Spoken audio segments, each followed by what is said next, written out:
Welcome back to Movies TV Mad, and you can follow me on Twitter at Movies TV Mad. Welcome to Sunday's edition of the Movies TV Mad Daily. The Suicide Squad box office unlikely to surpass 2016 film's opening day. This is by Humza Hussain of Screen Rant. Right, welcome to Access Media, who are trying by any means necessary to prove to you that James Gunn's The Suicide Squad is a disaster.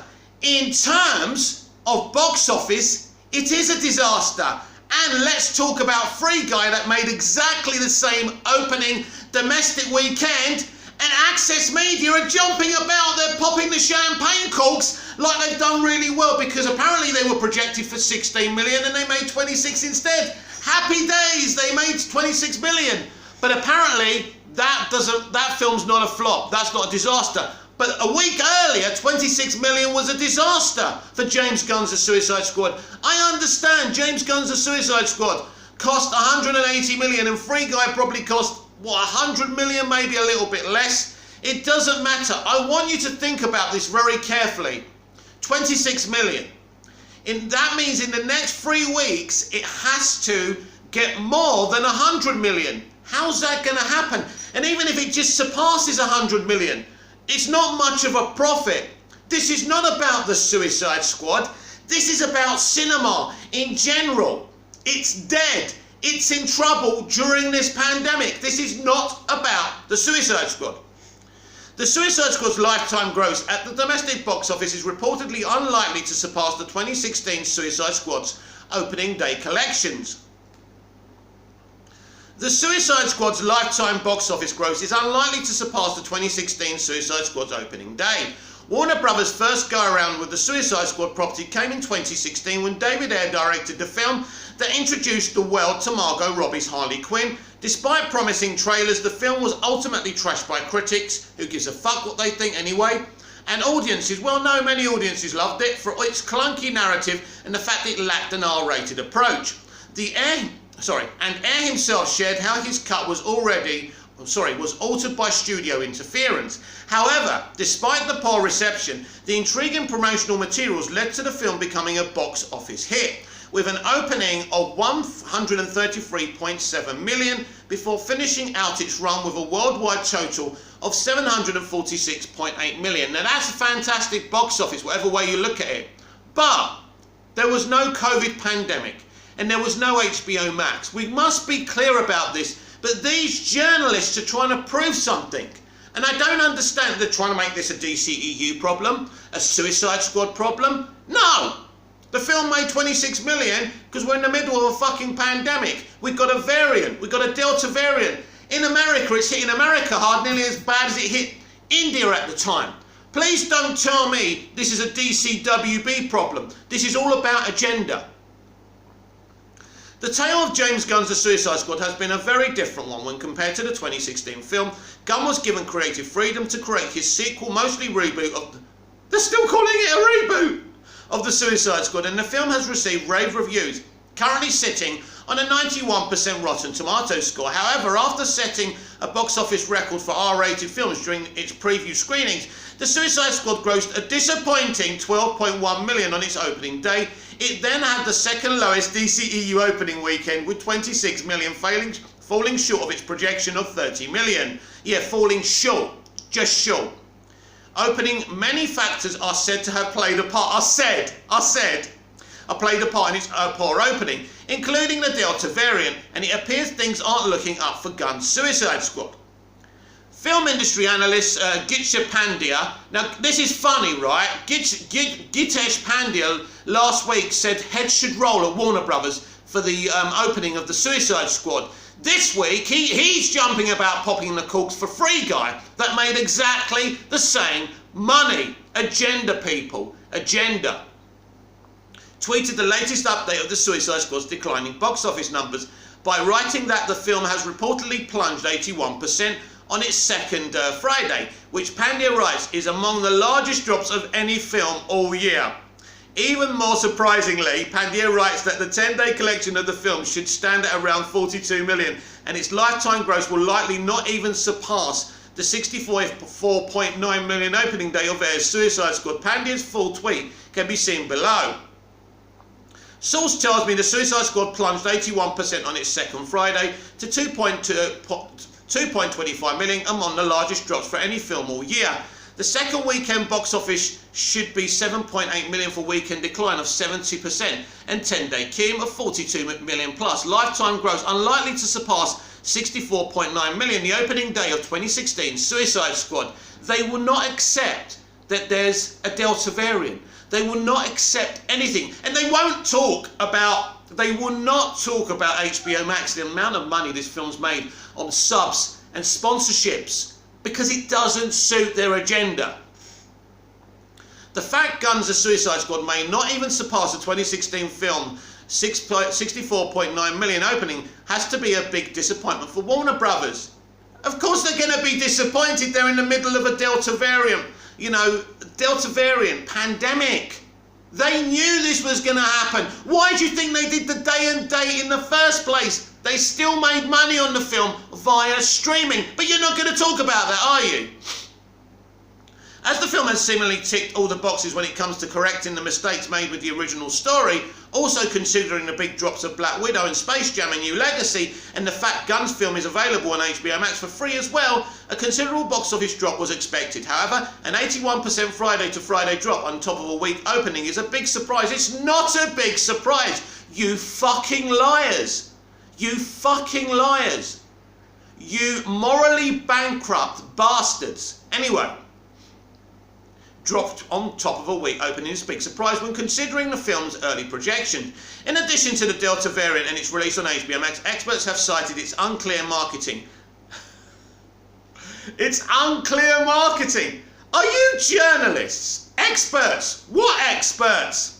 R rating, a lack of familiar faces, characters like Jared Leto's Joker and Will Smith's Deadshot, as the reason the film has seemingly failed at the box office. The problem is, right, we will never know if any of these things are an issue because we are in the middle of a Delta variant pandemic in America. We don't know the truth of this, do we? How can we work it out? When another film released this weekend, a much anticipated movie starring an A-lister, Ryan Reynolds, made the same money. Now, Disney projected 16 million, but if there wasn't a pandemic, they would have been looking to make a lot more from this movie. And if you think Space Jam 2 spent a lot of time plugging WB's IPs, well, Free Guy went even further with that with Disney's IP. But no one's going to criticise that film. A film that hobbled on for 2 acts and was mildly entertaining for its final act. Hollywood received a boost with releases like A Quiet Place 2 and F9 before the Delta variant, by the way, showing signs that the box office was slowly returning to normal. But the Suicide Squad has unfortunately hit theatres at a time the Delta variant is deterring audiences from going out to watch a film. The Suicide Squad did, however, become the second biggest HBO Max release behind Mortal Kombat, so it's difficult to assess exactly how Warner Bros. Will ultimately judge the financial success of their latest attempt at the DC ensemble film. But regardless of that fact, one would imagine the Suicide Squad's lifetime domestic gross failing to surpass Suicide Squad's opening day will be deemed a failure in Warner Brothers' eyes. I don't think so. Listen, they had every opportunity to take it away from cinemas and make it just a straight to streaming movie, but they didn't do that. They took a gamble. It hasn't worked out. We know where we are. There's too many agendas on the internet and in journalism. I absolutely feel David Ayer's pain. I get it. But going on about this and making it something it's not. But even worse, when another film starring an A-lister makes the same amount of money and you're popping the corkscrews open and you're saying it's a great box office, when a week later, and in this article and many more articles, you're saying this film that made exactly the same money is a fucking failure. Yes, I understand the different budgetary kind of figures that was spent on each movie, but I don't care, because Free Guy isn't going to reach a figure that's going to be a great profit, and that hasn't got any streaming. It's straight to movie theatres. That's it. How is Free Guy actually going to make a real profit? Now, my maths isn't great here, but they got 3 weeks to surpass 100 million. What's going to happen next week? Now, if there's no big releases next week, Free Guy might do better than Suicide Squad did in its second week. What we have to do now is assess. Did people boycott the Suicide Squad? Did people decide not to watch it because of James Gunn's, historical tweets? Or is it just a case that this film was hit by the pandemic? You can't dismiss the pandemic. It's as simple as that. But I don't want to sit here making silly excuses. It's a really good film. I enjoyed it. Most of you enjoyed it. We move on. Let me explain to you how this is going to work, just in case you're a little bit uneducated. This doesn't affect Walter Hamada's position and the Hamadaverse, as many enemies are calling it. It doesn't matter if the Batman's a flop. It doesn't matter if Black Adam's a flop. The only thing that mustn't flop and must be successful and must be embraced by all audiences, not just DC stans like you and me, is the Flash movie. If the Flash movie flops, Walter Hamada will be out the door quicker than he can say, I should have backed Joker movie, right? I watched that again last night, what a movie. But that's where it is. Flash must succeed, the others are irrelevant. The Batman's set on another Earth, irrelevant. We all want it to succeed, we all think it's going to succeed, but basically it's irrelevant for Walter Hamada. Black Adam is another one that's irrelevant for Walter Hamada. You'd expect that to succeed and be a great movie. We won't know till we see it. But as I say, the film that must succeed is the Flash movie. And I'm sorry for everyone, but you're going to have to wait till next Christmas, not Christmas or just before Christmas, November, to find out the true future of the DCEU. I do have a few DCEU articles to read to you today, but first let's cross over to the MCU. Shang-Chi star calls out Disney CEO's release experiment comments. Simu Liu reacts after Disney CEO Bob Chapek remarked that Shang-Chi and the Legend of Ten Rings is a box office experiment for the company by Abigail Ong Pizarro. Simu Liu has responded to Disney CEO Bob Chapek's statement that Shang-Chi and the Legend of Ten Rings is an interesting experiment for the company. The upcoming film is the second of 4 Marvel titles to be released this year. After last month's Black Widow, it launches Liu into the MCU as the titular superhero, a skilled martial artist who was trained to be an assassin since boyhood. His father Wenwu is the real Mandarin, villain referenced in Iron Man 3. Liu stars alongside veteran actors Tony Leung, Michelle Yeoh, Benedict Wong and Awkwafina. Shang-Chi and the Legend of the Ten Rings is set to hit theatres on September the 3rd. Speaking at the Disney Q3 earnings call on Thursday, Chapek confirmed that Shang-Chi will have an exclusive theatrical release for 45 days before heading to streaming. This is a departure from the hybrid day and date release of films that were shown during the pandemic, including Cruella and Black Widow. The Disney CEO called Shang-Chi's theatre-only premiere an interesting experiment. Personally, I don't think that's a bad thing to say. Now, this guy who's in this film, Liu, is obviously making an assumption that he feels Bob Chapek meant it's an interesting experiment because it's an Asian-led movie, and that's not what Bob meant. But here we go. Now, Liu has seemingly called out Chapek's remarks in an emotional post on Twitter, sharing some behind-the-scenes pictures that featured his Asian castmates. The Shang-Chi star boldly said they are not an experiment.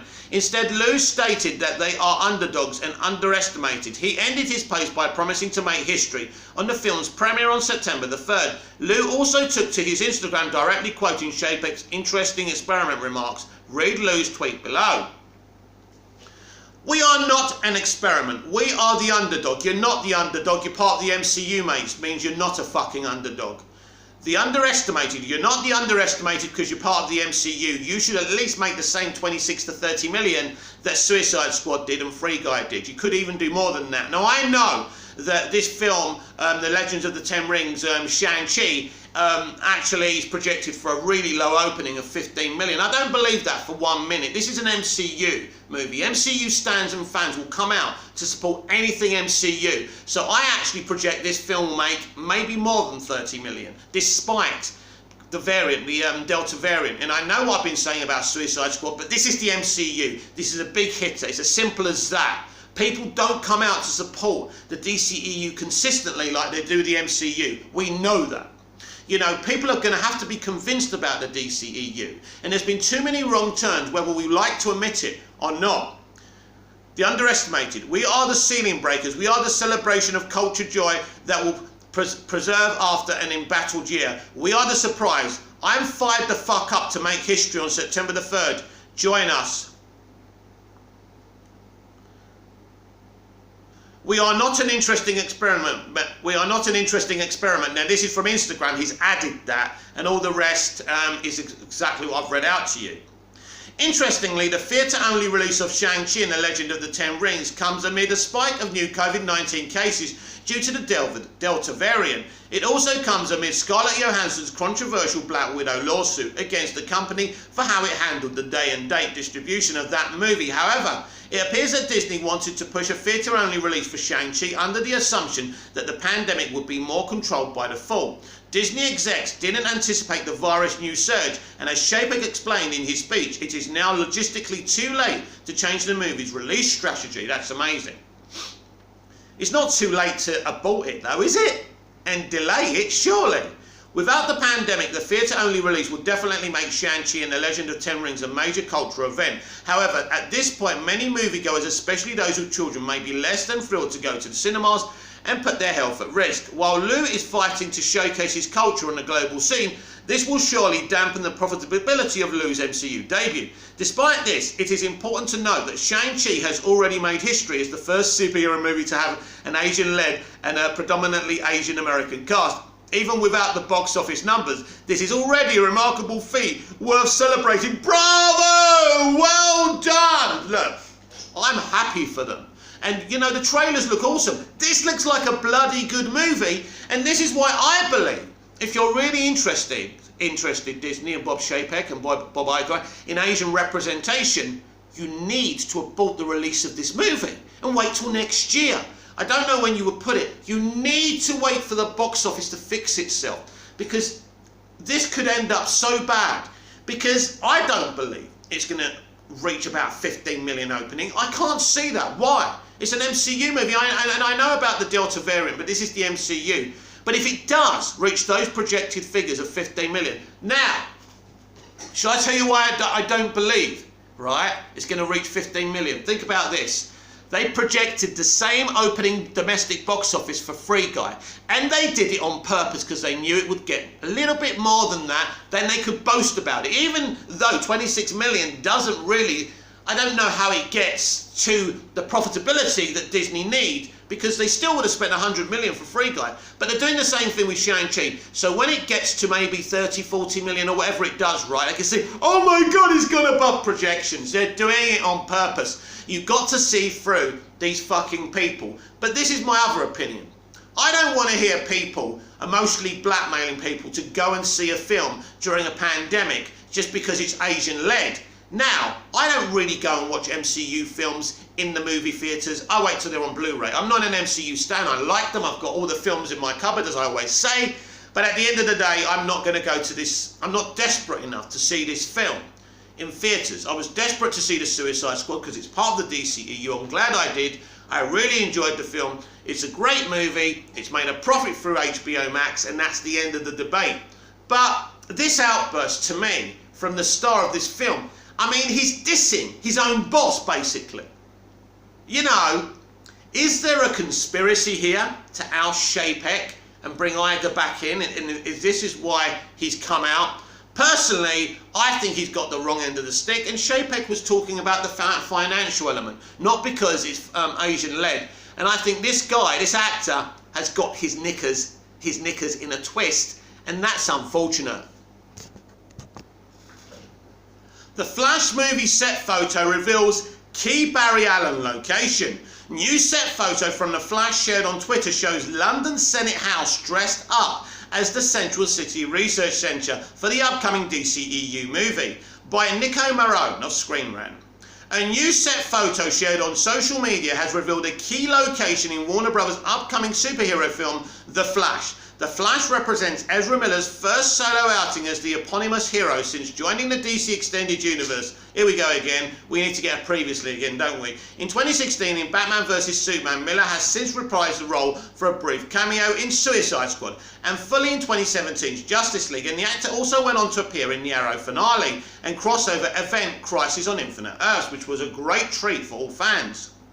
The Flash will see Miller travel back in time in an attempt to save his mother's life, but at the same time cause unintentional side effects on his timeline. Ben Affleck is set to return as the Batman, and the film will also feature Michael Keaton as an older version of Bruce Wayne, reprising his role from Tim Burton's 1989 Batman film. They will also be joined by Sasha Calle, who will join the DCEU as Supergirl, and Kiersey Clemons as Iris West. Filming on the Scarlet Speedster's first solo outing has been underway in the UK for several months, with Glasgow doubling as Gotham City and locations in London serving as the Flash's hometown of Central City. Now it seems that another key location for Miller's Barry Allen has been revealed through a set photo shared on Twitter by user W. The photo shows London's Senate House dressed up as the Central City Research Centre, with the user describing the building as Barry Allen's new place of work, although there is no guarantee of this, as Barry has traditionally been a forensic chemist in the comics. Check out the photo below. Now at the end of Justice League, both Justice Leagues by the way, he was going to do his normal work that he does DNA, I think, or swabs and things like that. Looks like Senate House in London is doubling up for Barry Allen's new place of work. There appears to be no direct comparison for the Central City Research Centre, though it's entirely possible that this could be a version of Star Labs, a scientist research facility with a number of divisions focusing in weaponry, extraterrestrial research and dimensional travel. The former is most interesting considering that the Flash will see Barry travelling back in time and potentially to other locations in the multiverse. It's entirely possible that this will be where Barry is able to travel back in time, or at the least figure out how to do so. Of course, Barry can travel in time anyway because of his speed. Now maybe there are certain rules. I don't know how they do it in the comics. Filming on The Flash was briefly delayed last month after a camera operator... Delayed! They were delayed for like a few hours. You're talking about this in this... Oh, I'll give it... Last month after a camera operator riding a motorcycle collided with the bicycle being used to film in Glasgow. The crew member was said to be injured but not seriously hurt, and filming has since recommenced. It's good to see filming continuing elsewhere, and always interesting to see new locations teasing new information about the film. While little is known about The Flash other than its core premise, fans can hopefully expect the trailer at some point in the next few months ahead of the film's release in November 2022. You can expect the full trailer at DC Fandom. These people are journalists. I'm a bloke using my tablet sitting in a room and I know more than them. It's really embarrassing. Why do we have journalists? Why do we bother? Anyway, very exciting. I do think it's Star Labs, and the more we learn about this movie, the more awesome it is, because this is a Justice League movie, basically. This is a crossover movie. This is the hugest movie, and it has to work for Warner Brothers, or it's curtains for the DC Extended Universe. Well, let's talk about the air cut, because we really didn't cover everything yesterday because I didn't know what was going to happen later on. Many script pages from the air cut have been leaked, and it's very, very interesting. David was shocked that we got to over 400k tweets for the Release the Air Cut Twitter event, so he thanked all the fans, and I did respond to him politely and told him he was welcome, as many fans did as well. But this is interesting. Suicide Squad script leaks confirmed by director David Ayer. Director David Ayer confirms that leaked pages of Suicide Squad scripts are legitimate, raising further interest in the release of the air cut. I wonder who leaked them. David, of course, by Rachel Oltulowski of Screen Rant. David Ayer has confirmed that several original Suicide Squad script leaks that appeared on Twitter are legitimate. The campaign to release Ayer's director's cut of the 2016 Suicide Squad has been gaining traction in recent months. It first began when Zack Snyder's cut of Justice League was released in 2021 and was very different. very improved, and was a very different and very improved version of the Warner Brothers 2017 Justice League. This sparked renewed interest in the director's cut of Suicide Squad. The final product of the 2016 film drastically missed the mark and was panned by fans and critics. Suicide Squad was also changed and reshaped by the studio, raising curiosity for what Ayer's original cut looks like. Ayer himself has been supportive of the release of director's cut of Suicide Squad, explaining that the final product was altered quite a bit to adhere to a lighter tone. Meanwhile, James Gunn's R-rated sequel reboot film, The Suicide Squad, has further increased the interest in Ayer's cut. Would it be interesting if Ayer's cut is actually better than James Gunn's The Suicide Squad? Has anyone actually thought about that for a minute? Anyway, The Suicide Squad has further increased an interest in Ayer's cut. However, Warner Brothers has expressed no desire to release the Ayer cut, leading to Ayer's emotional decision to cease from publicly discussing his director's cut further. Although he does discuss it without discussing it, doesn't he? To cease from publicly discussing his director's cut further. However, that hasn't stopped his supporters from continuing to campaign for the release of the Ayer cut. Ayer confirmed on Twitter that leaks of his Suicide Squad script that appeared on RT Ayer Cut's account were legit. As the campaign spurred the hashtag Release the Ayer Cut on Twitter, several snippets of Ayer's script appeared on the platform depicting scenes cut from the final film. Among one was a scene of Deadshot, Will Smith and Harley Quinn Margot Robbie sharing a kiss. Yeah, that's right. Ayer addressed the leaks with a brief tweet confirming that all of the pages were legitimate and were filmed. Check out his tweet below. So someone called Gustav F asks this: the third act and the Joker, do you know which of these pages was filmed? All of them, which is very exciting. So I don't know what type of film he's going to put together, unless he's put it together already, if we can see it, but it's interesting. It's exciting, isn't it? In addition to the Deadshot and Harley Quinn kiss, other pages revealed that in Ayer's version, Diablo Lives, the Joker has much darker scenes and the humour is edgier. Most users responded enthusiastically to the noticeably darker tone of the scenes. It is unclear how the account got access to those pages. David Ayer! But Ayer himself has confirmed the leak. Not only did he confirm the script, but he also sadly confirmed that all of the scenes were filmed before being cut. Well, that's not sad, that means we can see them in the Ayer cut.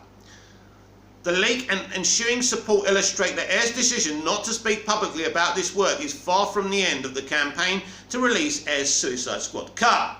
These leaks illustrate how production-ready Ayer's cut is and how it differentiates from the original.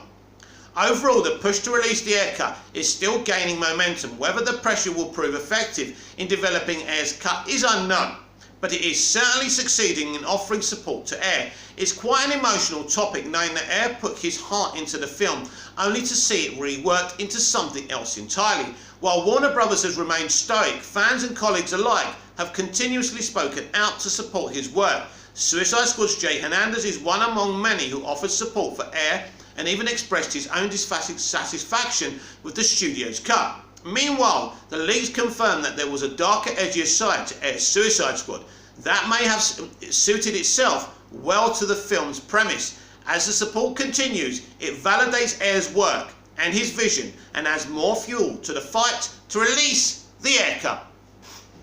Basically, this is all good.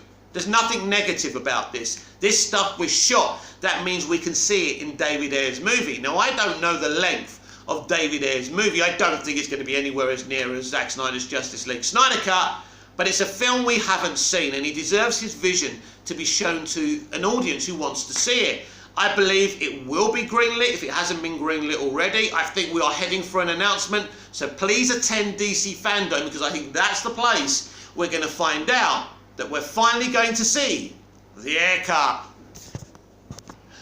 I am really excited for Blue Beetle. Blue Beetle director always wanted Cobra Kai's Xolo Maridueña to play the lead. Director Angel Manuel Soto says that Xolo Maridueña was the first choice for Blue Beetle and had him in mind for Jamie Reyes from the start. Now you can see what Warner Brothers are doing and Ann Sarnoff are doing here. They're getting the best, most popular young actors into the DCEU over on HBO Max and cinematically.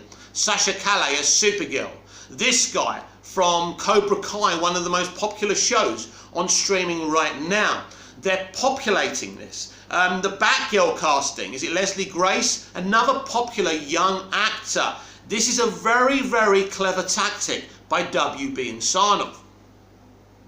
Director, yeah, so basically he always had him in mind. I don't blame him. I mean, he's a very good young actor as well.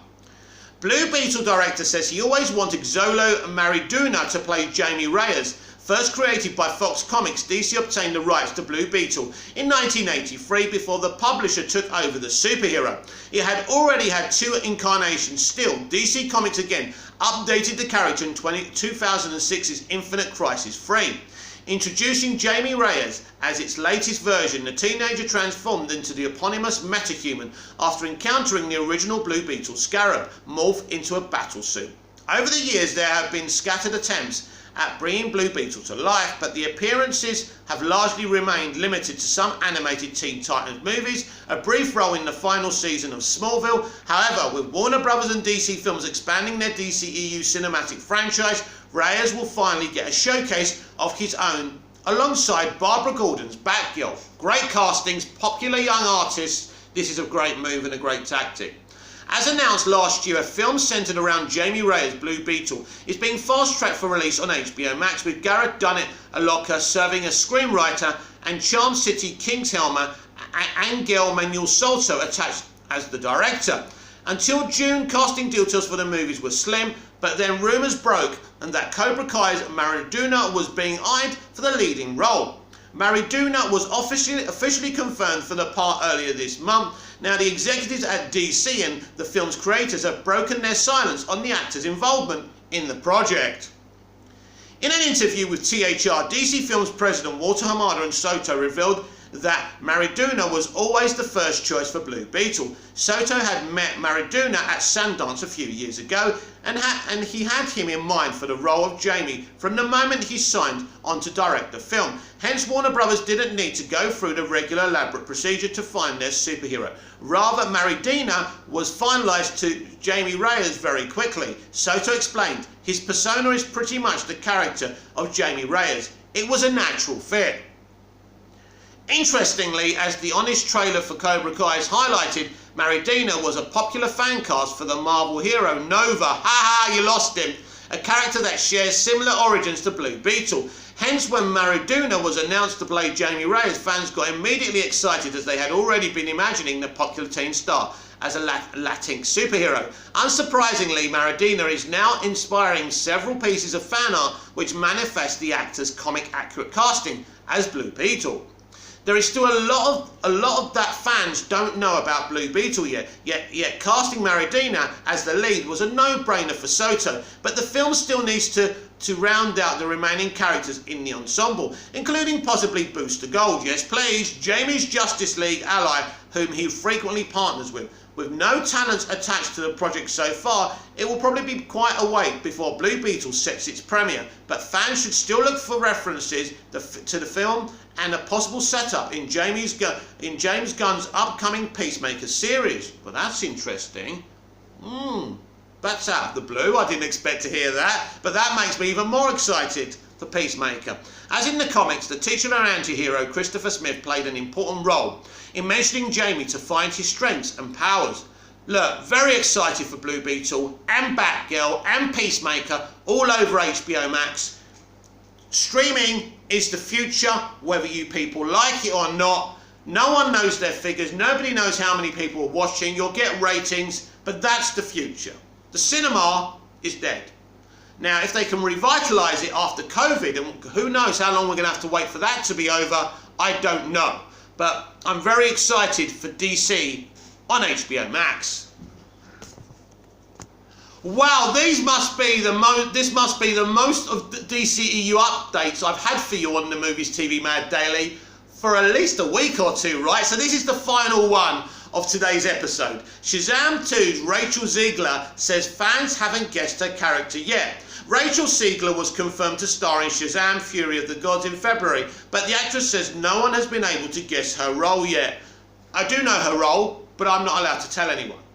But anyway, let's have a read of this by Saeed Fadullah Hosseini. Rachel Zegler says her Shazam Fury of the Gods character hasn't been guessed correctly yet. Director David F. Sandberg's original Shazam movie premiered in 2019 and chronicled the tale of troubled orphan Billy Batson, Asher Angel, as he acquires the ability to transform into a full-grown superhero, Zachary Levi. After a run-in with an ancient wizard staff with his newfound abilities, Billy's alter ego Shazam comes into conflict with evil Dr. Thiodos Savannah and the 7 deadly sins, but then his superpowered foster family comes to the rescue, and Shazam ultimately manages to overpower Savannah and capture all the sins. Shazam proved to be a decent commercial and critical success for the DCEU, netting a gross total of $366 million. Basically, that was twice its budget. Big success, not a flop. A million against a budget of 80 million. Fantastic by Walter Hamada to have a budget like that. With its impressive performance, Warner Bros. Immediately put a sequel in development. Although Shazam 2 is taking some time to arrive, it's basically being filmed now. In fact, the filming for Shazam Fury of the Gods is nearly done. So I think this is going to be a 2-hour movie, not very long, but I'm excited to see it. And so we'll see it in 2023. And this is because of COVID, no other reason. Don't be so negative, Screen Rant. Scheduled to premiere on June the 2nd, 2023, a full 4 years after the release of the first film, Shazam 2 is poised to bring back Levi's superhero along with Angel, Dylan Grazer, Ian Shen, Jovan Armand, Faith Herman, Grace Fulton, Adam Brody, DJ Cutrona, Ross Butler, Gizmon Honzu, and Megan Good. There are also some new cast additions, including Helen Mirren and Lucy Liu, who play Hespera and Calypso, the villainous daughters of the Greek god Atlas. In February, popular YouTuber Rachel Zegler also joined the cast. Since then, speculations have been rife about the characters she's playing in the movie. I didn't know she was a popular YouTuber. This is ridiculous, right? She's a YouTuber turned actress. She's on Shazam, and she's going to be on Steven Spielberg's, hotly anticipated musical as well. We're seeing this a lot. We've seen a TikTok star in a Netflix movie coming up as well. I don't like this, but basically actors out there, unless you've got a good following on social media, don't expect to be cast anymore. These social media stars are going to take your jobs, and it's wrong. I'm sorry, Rachel, you shouldn't have this job. I'm sure you're going to give us a great performance. We'll have to wait and see. But this, my friend, is part of the industry and the way the industry is going that I don't like. Anyway, we go on. Although there have been many theories about... And she's going to play Snow White, don't forget. Although there have been many theories about Ziegler's role in Shazam 2, the actress says that no one has been able to guess her character correctly so far. Appearing on an Instagram Live, whose recording has been obtained courtesy of Shazam Update, Ziegler said everyone thinks they do, which is really funny, and they are all wrong, which is why it's hilarious. I know, sweetheart. I might tag you later and tell you that I know, just to annoy you. When Ziegler was first announced for Shazam 2, many believed her to be a sister of Mirren and Luke's characters, together with whom she forms a wicked trio that has been confirmed as the movie's main foil. But confusion arose when the first looks at her character were revealed from the sets, showing her in a superhero getup. Fans became even more perplexed when subsequent BTS shots teased her romance with Grazer's Freddy. At that point, some suggested that Ziegler might fake a light ship with Billy and Freddy before revealing her true colours in the climax of the movie. However, those reports remain unconfirmed, and there is still no clarity about Ziegler's role. Whether Ziegler's character is good or evil or a comic book character is something that fans probably won't learn until the movie bells in cinemas, but those expecting her character to help set up the future of the DC Extended Universe shouldn't really get their hopes up, as Ziegler has signed up to play the lead in Disney's Snow White. What's that got to do with anything? What the fuck has that got to do with anything? You don't think she'll be back for more just because she's doing other roles? That's what actors do. Why does everyone do this? It's so frustrating. Well, you can't see her again. She's doing other movies. That's her bloody job, you twats. Oh, I'm just so highly strung at the moment. Everyone's just winding me up. It's ridiculous. Am I the only intelligent person left in geek culture? Anyway, meaning her availability for future projects is pretty much up in the air. That said, Shazam 2 is due to wrap up its production soon, so hopefully there will be a few more looks at Ziegler's character coming out in the next few months. Yeah, Rachel is very talented. I should say that. I just don't like social media stars getting jobs over hard-working actors and actresses, or however they identify. It doesn't matter how you identify. If you're in the circuit and you're doing auditions and you're seeing some up-and-coming social media starlet getting your jobs, it's not very good, is it? Right, everyone, this has been the Movies TV Mad Daily. I'm Mick, your host with the most. Just ask your girlfriends and your wives. And DCEU fans and DC live action fans, I'm talking to you directly now. We have a great franchise of about 10 movies now, including James Gunn's The Suicide Squad. It is not your problem to worry about box office. We are in a very difficult time in America. It has hit cinemas so badly, right? Don't worry about what other films are doing and how we're doing. It's not important. Nothing matters until we get to The Flash. But I implore you, when we get to November of 2022, you must fucking support the fuck out of that movie. Because if we don't like that movie, if that movie fails at the box office, it is the end of the DC live action extended universe. I promise you that. Enjoy your DCEU movies, keep binging them, look forward to more, and I can't wait for next year. It's the biggest year in DCEU history. Until my next video, I will see you again soon. Goodbye for now.